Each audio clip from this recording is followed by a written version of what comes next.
The sheriff didn't just pull the plug on Karen's house. He unplugged her entire empire. 200 guests watched in stunned silence as her karaoke machine, popcorn maker, tanning bed, and even the bounce house all went dark at once. That's when everyone realized the HOA president had been powering her kingdom with stolen electricity from MyRanc. Act D.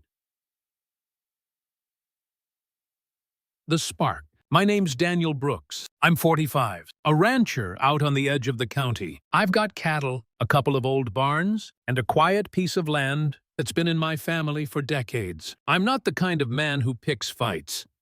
I just want to raise my stock, pay my bills, and enjoy a beer on the porch at the end of the day. But then Karen Miller showed up in my life. Karen is the president of the neighboring HOA, a cluster of houses they call Maple Ridge. To hear her talk, you'd think she ran the whole county, always with a clipboard, always quoting bylaws, always reminding everyone she protected property values. She strutted around like she was the mayor, the sheriff, and the judge all rolled into one. At first, I barely noticed her. She lived a mile down the road, different world entirely. But then one month, my electric bill doubled. No explanation. Just bang. Hundreds of extra dollars. I figured maybe something broke an old pump. Faulty wiring. I checked everything. Then I noticed something strange. My lights in the barn flickered. Machines sputtered like they weren't getting enough power. Meanwhile, over at Karen's, her house was lit up like Vegas. Christmas lights in June, spotlights on her lawn, even her garage humming with what sounded like industrial equipment. I shrugged it off. Maybe she just paid high bills. But then she came over one afternoon, all smiles, carrying a basket of cookies. "Well, Daniel," she said sweetly, "I hope you don't mind the little adjustments we've made. It's all for the good of the community." Of course, that tone, that fake sugary tone, made my skin crawl. That night, I grabbed a flashlight and started walking the fence line. And sure enough, tucked under the branches, half buried in leaves, was a fat orange extension cord. It snaked right out of my breaker box, across the ditch, and straight into Karen's property. I followed it, heart pounding, until I saw it feeding into a big metal panel labeled pool, spa, clubhouse. She wasn't just stealing electricity for her house. She was powering everything. The HOA pool, the lights, the parties, all of it, off my meter. I stood there in the dark, fists clenched, trying to process it. She was robbing me blind. Act E.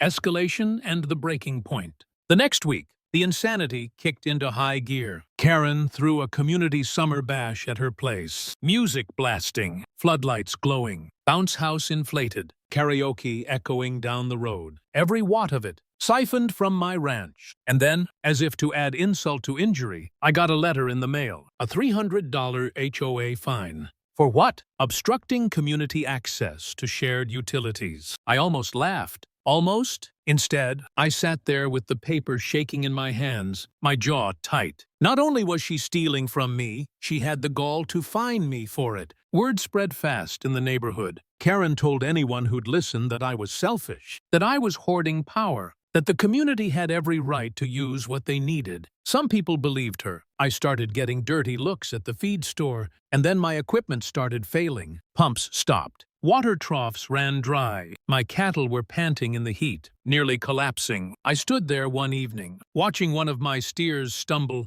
and I thought, maybe I should just give up. Sell the ranch. Leave this nightmare behind. I'd never felt so low. I remember sitting on my porch, beer in hand, staring at that orange cord glowing faintly in the moonlight, thinking, maybe she's right. Maybe it's not worth the fight. Maybe I'm the stubborn fool here. But then something in me snapped. No, this was my land, my electricity, my livelihood. And if Karen thought she could drain me dry while throwing pool parties on my dime, she had another thing coming. I set up watt meters on my lines, installed hidden cameras, even sent up a drone to film the cord running into her property. I compiled it all, graphs, video, photos into a neat little file. I called it Operation Vampire. Then I drove to the sheriff's office. Sheriff Collins had been suspicious for a while. He'd heard rumors, gotten complaints, but never had proofs. When I handed him my folder, his eyes narrowed, then lit up. He said, "Daniel, how do you feel about setting a trap?" And that's when the plan was born. Act 3. The climax. Karen's HOA announced their biggest event yet. A summer blowout with food trucks, live music, even a giant projector for a movie night. 200 people invited. All of it powered by MyRanc. The sheriff and I waited. I stood on my porch that evening, watching the horizon glow like a county fair. My cattle huddled in the dark, fans dead, trough pumps quiet, while across the way, Karen's place buzzed with stolen light. My anger burned hot in my chest. Finally, the sheriff gave me a nod. We drove up together, parking just down the road. Karen was on stage, microphone in hand, giving one of her smug speeches about community unity and self-reliance. Behind her, popcorn popped. Kids bounced in the inflatable castle. Lights strung across every tree. People cheered. Then Sheriff Collins stepped forward, holding up the fat orange cord like a trophy. The crowd went silent. "Folks," he said, voice booming, "all this power you're enjoying tonight, it's stolen directly from Mr. Brooks' ranch." Gasps, whispers. Karen's face went sheet white. The sheriff laid out the evidence photos, watt readings, video from the drone. Every eye turned on Karen. Some guests stepped back, ashamed. Others glared at her, realizing she'd been lying to them for months. Karen tried to bluster. "This is a mistake. It was authorized. Community property." But the sheriff didn't let her finish. He walked over to the breaker, grabbed the lever, and pulled it down hard. Click.